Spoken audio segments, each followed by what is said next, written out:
Abasore bifuza imibonano mpuzabitsina babeshya kubi. Amagambo atera impuhwe cyane usanga ariyo aranga umusore wifuza kuryamana n'umukobwa kugira ngo arusheho kumukururira kuba yamwemerera ko baryamana.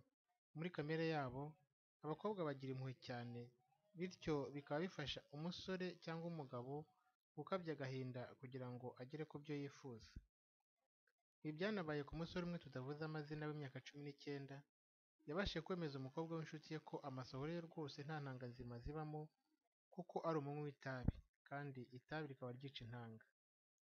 Uyu musore yifashishije ubu buryo yabashije kuryamana n'uyu mukobwa inshuro 3 zose adakoresheje agakingirizo kuko uwo mukunzi we yari yaremeye ko adashobora gusama. Icyatunguye uyu musore ni uko umukunzi w'imyaka 16 yaje gusama akaza kubyara akana k'agahungu. Usibye uburyo umusore ashobora kwifashisha abeshya umukobwa ko atari mu bihe byo kuba yatera inda, abasore benshi bafite buri umwe icyo agenda abeshya kugira ngo yemeze umukobwa kuba yamwemerera kuryamana nawe atamugoye cyane. Abakobwa rero muramenye, mujye musuzuma ibyo mubwirwa kuko abakunzi banyu akenshi baba babeshya, ahubwo baba bishakira imibonano mpuzabitsina gusa. Ntugejweho na Bangambiki Habyarimana.